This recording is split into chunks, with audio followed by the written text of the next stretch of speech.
So I thought I'd talk about transition today, not the big one, not about death, although there is a relationship between that transition from whatever this life is to whatever might be next, and the transition that we did at the beginning of this incarnation from wherever we came from to showing up here. But the relationship is that every transition we go through in life, there is, at least symbolically, a death and a birth. Something old has to go so that something new can show up. We do a lot of this in our culture, sort of in a way that helps people to do that, like, calling first grade, second grade, third grade in school. Because to go into second grade, the first graders kind of got to go. It's not that you're getting rid of it altogether. It's still there. It still informs who you are, but the essential identity needs to change. If we go from being single to being married, it's a good idea to stop acting single.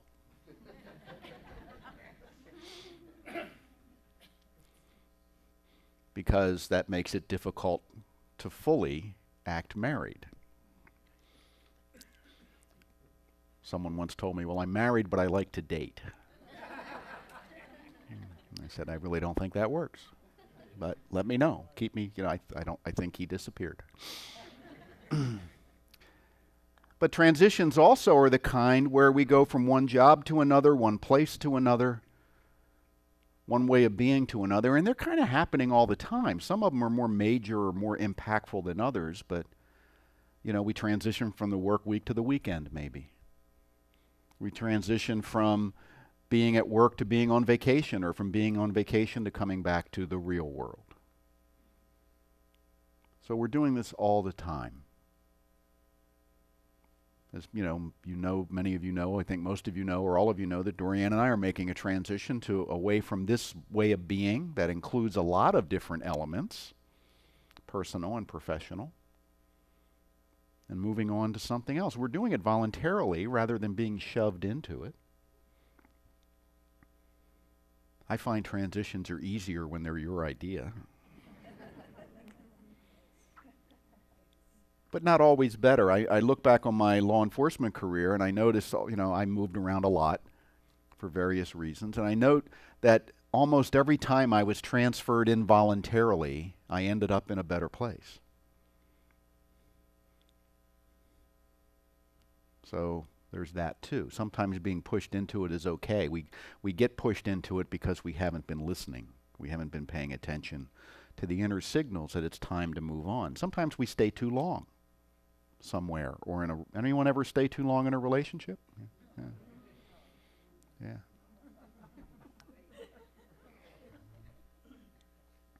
There was a quote I saw that almost everything I left behind has claw marks on it.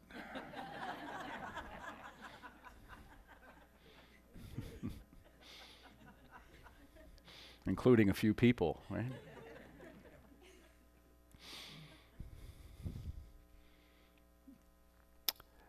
So if you can't read this, the cookie says, the fortune says, transition is in your future. Oh, yes, it is. Of one kind or another. There's no doubt about that. Ernest Holmes says, change is simply motion within life. Sometimes we get the idea that life is one thing and change is another. But in reality, it's all part of one thing. We're continuously changing. When you leave this room today, you will be physically different than when you came in. You've been swapping atoms with other people. Look at the person next to you and say, thanks for the atoms. And they say, you're welcome. Have some more.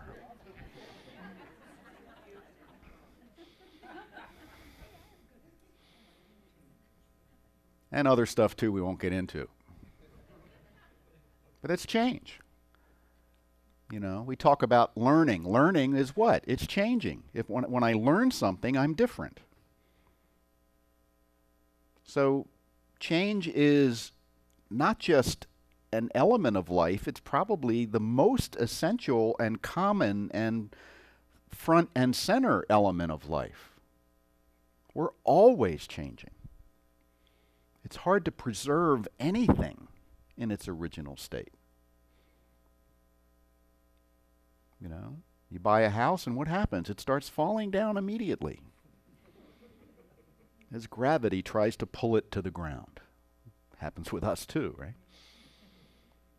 But there's always, you know, the house you enter is not the same. The Buddhists have a saying, you can never step in the same river twice. Not just because the river is different, but so are you. So change is motion within life, and the more we can come to terms with that and become not just okay with whatever changes happen, but recognize that whatever changes are happening, voluntary or involuntary, are all part of the process. They're not separate from it. Change is not something to be looked at separate from your life. Well, my life was fine until all these changes happened. And for the most part, the changes that are coming in your life are already starting within you, and you may not be aware of them yet. What's emerging next within you you'll get some, as my grandmother used to say, you'll get some harebrained idea and go off somewhere.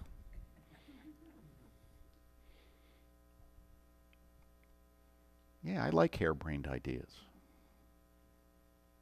You know, they usually make life more interesting.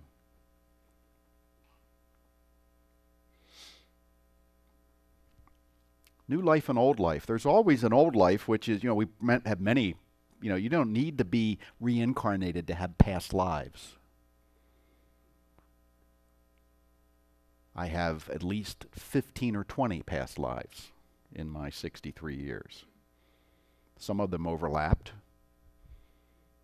But when I look back, Dorian was just saying yesterday when we were driving, and she says, thinking about when she moved to California, how she is so totally, she can't even imagine being that person again.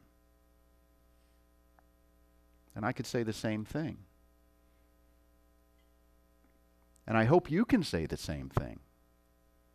Because I don't think we're meant to be the same person our whole lives. I think we're meant to change and grow and learn and experience new things. And take those experiences in, and then we become someone different. Hopefully in a good way. And we have a lot of determination about whether it's good or bad, how we handle change. So there's a new life waiting for you. And it's not just one new life, it's like a whole array of possibilities based on the choices you're making now, and to some degree the choices you've made in the past, and the choices you'll make in the future. About where you'll be, and how you'll be, and who you'll be. And it's so exciting to know you have some degree of directionality within that. Sometimes we don't know that, and we just say, well, let's see what happens to me next. And something happens to you next. And instead of using it to say, oh, wow, look, I have some choices in life, you use it to confirm that you don't. And then you just wait for the next thing. Is life happening to you? Is it happening through you? Is it happening for you or against you? Emerson said, life only avails not the having lived. Power ceases in the instant of repose. It resides in the moment of transitions from a past to a new state. In other words, you're strongest, you're most powerful when you're in transition, when you're moving from one level of being or one place of being or one way of being to another. What is called forth? You know, I remember as a kid, you know, loving summer vacation. But what I was doing in that summer vacation was getting myself mentally prepared for the next level of being that was identified as whatever grade number it was, or going into high school, or going into college, or going out into the world of work. in those spaces between when you know, it looked like when I was little anyway, I wasn't doing anything to prepare for school. I was just running around, running amok with my friends. But in my mind and in my conversations and in my feelings, I was seeing myself in a new way. And it was structured enough that I knew what it was for the most part. I knew what a third grader was like when I was in second grade. And I started declaring myself a third grader the last day of school of second grade. I'm in the third grade now. Right? Remember that? Remember doing that? And often as we get older, we kind of lose that structured nature of change, and we're kind of left to our own devices. And that can get a little scary. It can be difficult to, you know, what should I do next? And there's so many options. I used to think if I could only get to high school, then it'd be really cool. I got to high school and found out that wasn't it. Man, if I only get to college, only get into college. And I got into college. I got to the campus and it was just, oh my God, this is amazing. There are girls here. I went to an all-boys high school. How are you supposed to pay attention in class? My freshman year, I was an education major. I had to take typing 5 days a week for an hour, 8 a.m. to 9 a.m. I was the only guy in the class. I'm thinking, how the hell they expect me to learn to type here? I'm just looking around, right? Then I figured it out. I'll do what I do in the laundromat. I'll pretend I don't know how to do my laundry. I pretend I don't know how to type. And then all these girls come over to help me.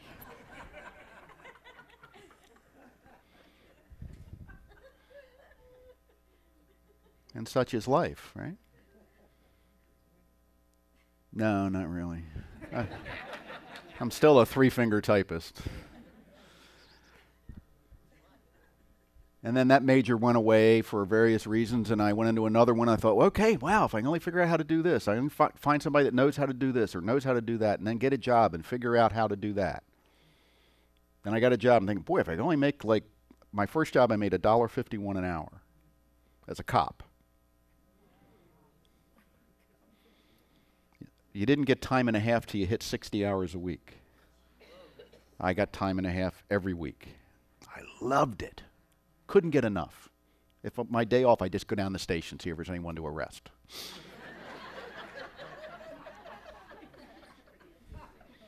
Loved it. And I got noticed. Somebody said, hey, you really like this job. Yeah, well, you come on over and work for me. And then, you know, you kind of get going. And I thought, man, if I could only make $2 an hour, man, then I'd be set. Got to that, then it was 5, then it was 10, then it was, you know.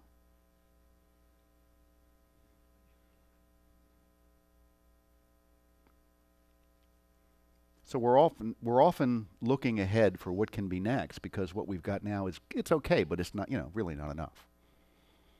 So we're looking for those transitions. James Hollis says, we will often look upon so many of our difficult transitions as time when we grew the most. Probably not in the middle of it, but later, right? When the crap hits the fan, we're usually not in a very good mood. We're not saying, gee, how is this for me? As we're covered with it. But later on, we can get some perspective that's different. So part of spiritual maturity, I think, is learning to move that perspective, that gaining of that perspective, up closer to the incident, so that we get the best advantage out of the circumstance. Some of the hardest things you've been through have brought out strengths that you didn't know you had, or realizations that allowed you maybe to live more peacefully in the world.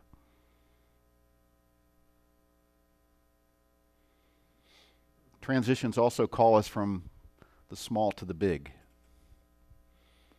Call out more of us. Not all of them, but some of them.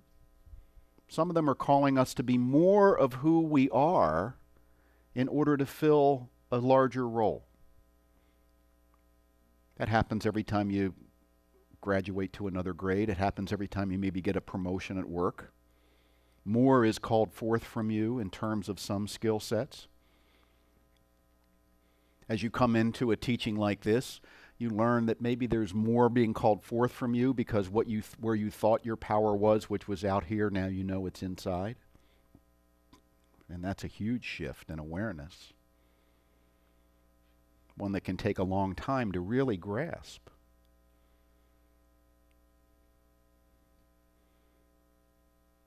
And I think sometimes we unconsciously put ourselves into transition, into challenges, because something is ready to emerge that we have not consciously acknowledged yet within ourselves. You often say, how the hell did I get here? And the answer is you brought yourself here. Just maybe not in the level of conscious awareness. Because consciously we're limited. We're limited in what we'll accept about ourselves consciously. There are elements of your own inner genius and magnificence that you have not consciously accepted. So if those elements are to come forth, your creative subconscious, which is the part of you that really is where the power is going to have to sneak around your conscious mind. Remember when you were a kid? How old were you when you figured out how to be sneaky? Probably pretty young. We were talking about this the other day when Grace was little and she had her binky, you know, and she kind of had him a little too long apparently, and it was time to wean her from the binky, you know, the pacifier. So they collected them all up and did a little ceremony and took them to the dentist. And later, in later years, Grace told Dorianne, I hid one. She was like 2. And already participating in theft and cover-up.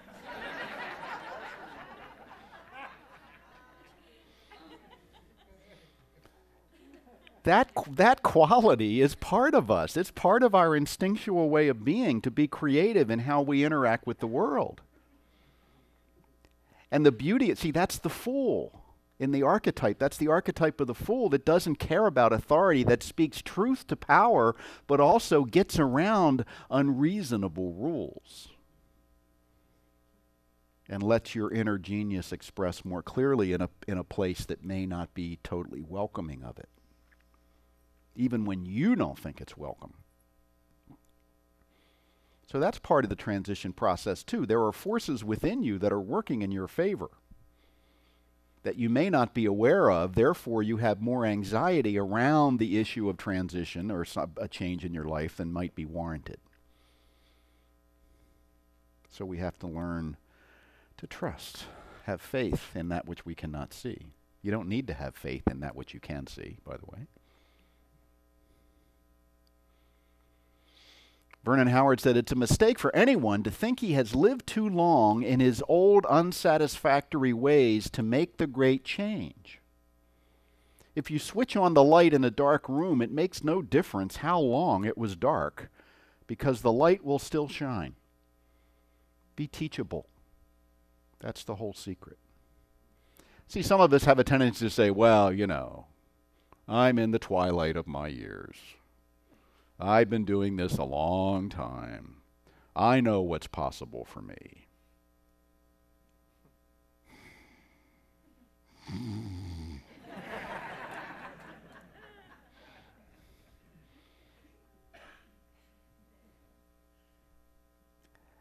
What is that other than a belief? It's a belief we might believe is true because we have physical evidence when we look in the mirror that we don't look the way we used to. That we have aches and pains that we didn't have before that could limit our capacity. That we have all this stuff that we'll never be able to get rid of. Moving is out of the question.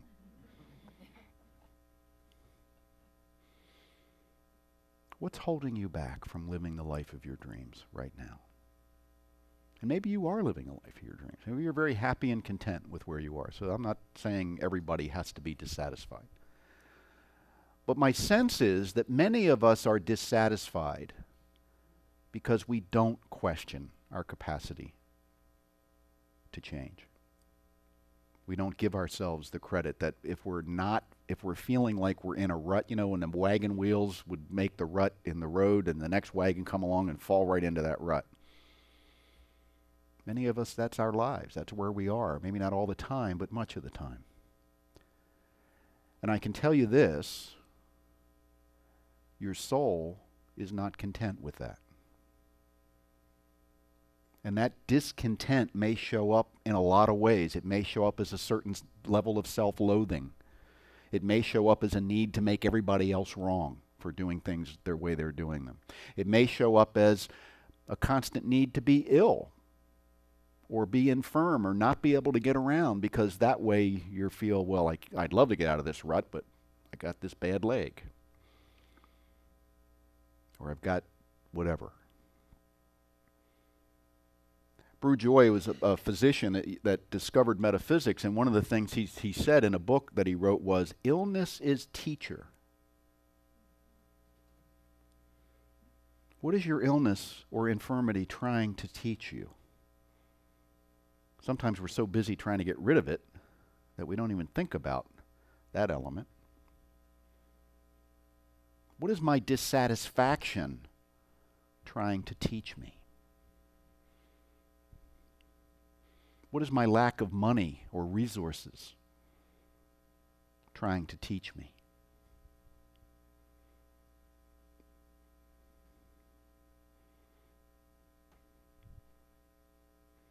It can feel pretty nice and snug in that cocoon, somewhere in here.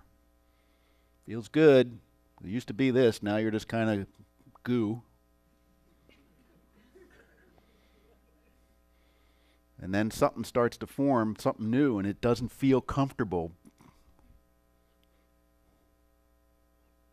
Little skeletal system, exoskeleton begins to form, and then that little skeletal system to make wings, and it's all wrapped inside that cocoon. It feels very uncomfortable when change is upon you and you don't feel ready.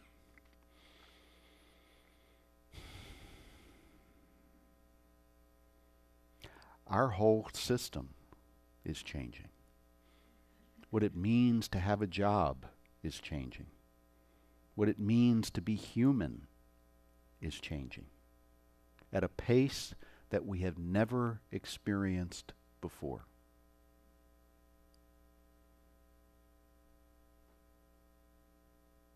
I was watching a show recently where someone was interviewing a Chinese billionaire. And he asked the Chinese billionaire, what does America have to do to become independent of China as a debtor? He says, America has to realize that the entire way that they do business, the entire system of of their labor markets and their management has to change. He said this, the idea that people have to make a living has to go, because there won't be enough ways for people to make living in 20 years. Everything's becoming automated. What if you're a bank teller right now? What if you're a travel agent? Well, they're already pretty much gone. There are now computers that can diagnose illness and can read x-rays.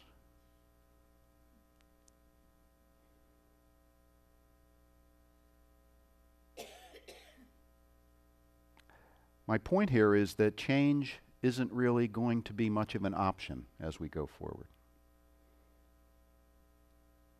There will be individuals that are able to be in some kind of stability. But the massive, it's sort of like we've been in this for 100 years. You know, if you go back 100 years and look what people did, they either were farmers or worked in factories, pretty much. And the numbers of people in those two professions are under 10% of what they were then. 90% of those people had to realign and do something else. And things are speeding up. I say this not to scare you. I say that all these times when there's change, the opportunities explode.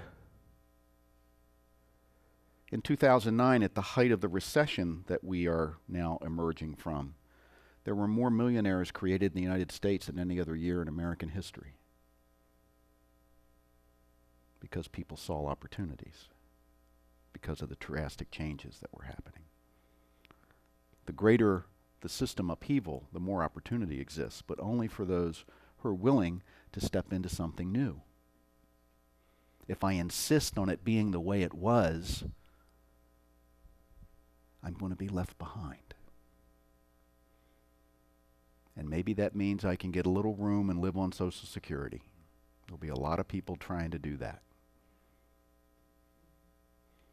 because that's what they were promised 50 years ago.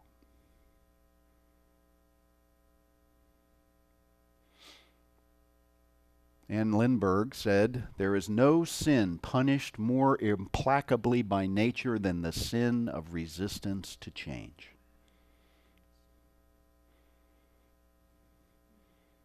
Because it's resisting nature. If the butterfly resists, or the caterpillar resists going into the cocoon, we never get the butterfly. And I'm sure the caterpillar ain't real happy about it. Hey, I'm turning to goo. I have this sudden urge to build a little thing around me. I've never done this before. If I had a bigger brain, I'd probably need analysis. But we have bigger brains. And life can get very anxious. There's a lot of fear. We see it every day. I think the situation in Ferguson is about the upheaval of what we have accepted as our identities that will no longer work in a world going forward. And it takes great courage to say, I'm willing to let go of what needs to go.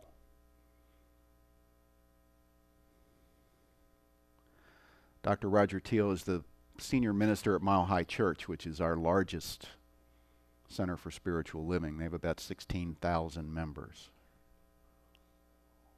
He said, we must learn to hospice what is ready to die in our lives and to midwife what is ready to be born. And we don't just do this once in a while. It's a continual process. There's lots of stuff ready to die in your life. There's lots of stuff ready to be born. And if we try to jump into the new without doing that process of grieving, hospicing, celebrating the birth, which is always stressful, if we don't do that, we end up in the new place never feeling that it's ours. Every little micro death in your life needs to be grieved in some way. It needs to be appreciated for what it was, for what it gave you, a touch of sadness that it's gone, and then the willingness to move forward. How many recovering alcoholics do you know that miss the days of drinking? All of them, maybe, to some degree, because maybe it wasn't grieved.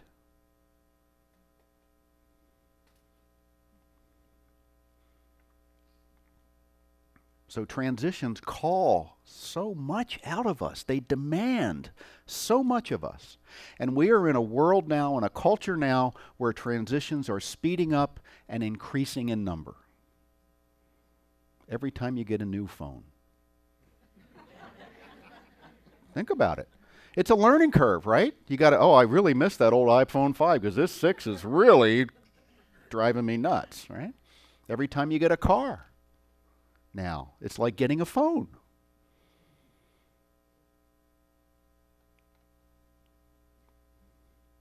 All these people moving in the neighborhood that are different backgrounds, from different countries, from different places, with different ideas. You know, my father could be openly hateful and everyone in the neighborhood agreed with him. I'm not saying that's better, I'm just saying that's the way it was. Now you got to watch what you say because you might, upset somebody.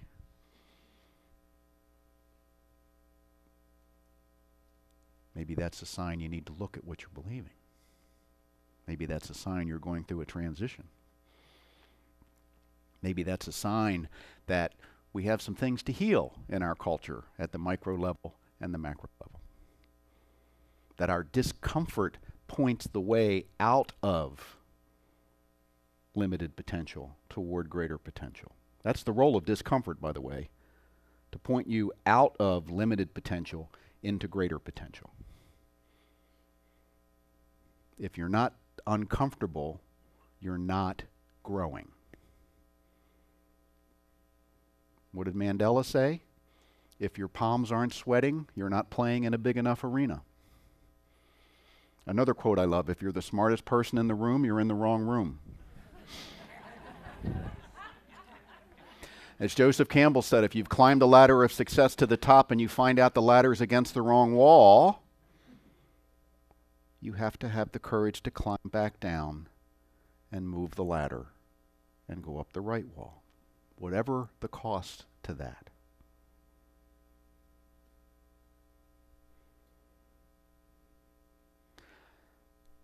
Bending the moral arc of the universe toward justice, because the moral arc of the universe is amoral, doesn't have a morality. If we want it to have a morality, we have to bring it from ourselves. We have to bring it from the best parts of ourselves. To insist, I have to begin by insisting that I live from the best part of myself as much as I can.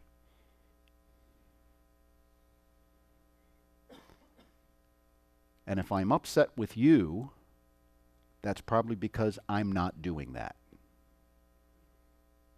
That's where we begin. If I feel anything but compassion for another person, I'm out of line.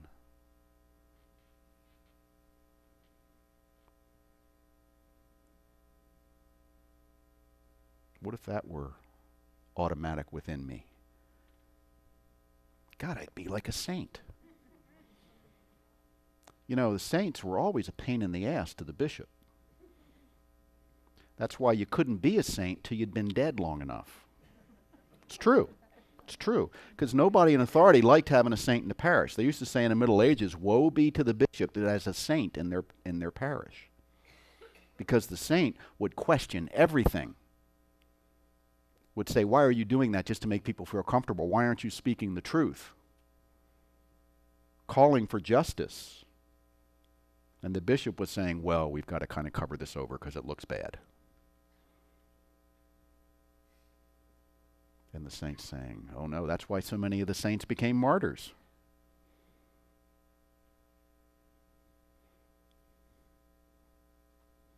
They insisted on justice. The courage. Do we have how many times, I look at my police career, how many times did I keep my mouth shut? Because it would have cost me to say something. There were times when I didn't, and it did cost me, but it wasn't 100%.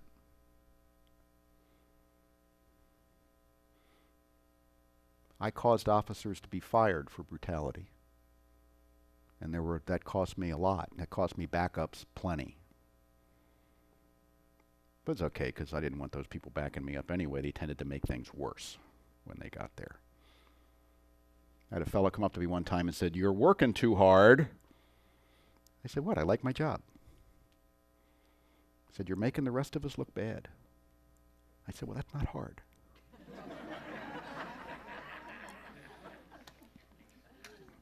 He said, you might not get a backup on your next call. He's trying to bring me into the culture, right? He was doing me a favor. I said, I'll tell you what.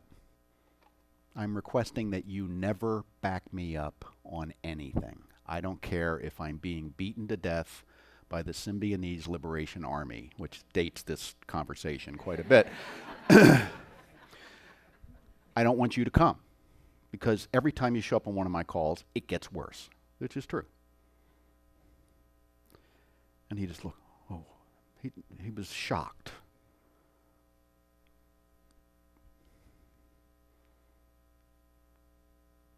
You have to do that sometimes. You know? The saying we had in the police department was, if your badge has never bounced off the chief's desk, you haven't been holding up your end. Which means, Chief, you can fire. What I'm going to say, I'm taking the badge off now and throwing it on your desk, and you can decide if you're going to give it back or not. But here's what needs to be said. And we've all been in those situations.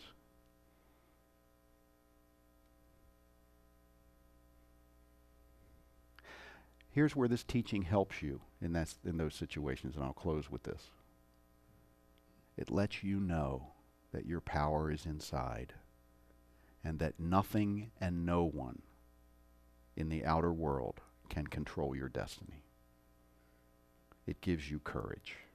Doesn't mean it ain't scary,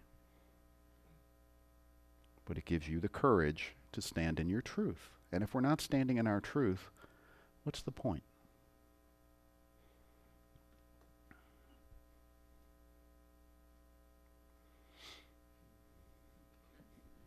So I suggest you start this today. My New Life, Chapter 1. Anais Nin said, I'm restless. Things are calling me away. My hair is being pulled by the stars again. That's our story. That's why we're leaving. We're not leaving because we don't like it here. We're not leaving because we're not happy here. There has been some discontent. We're listening to that discontent. And underneath that discontent was that our hair is being pulled by the stars again. That's how we got here. How else could we leave? Thank you, and namaste.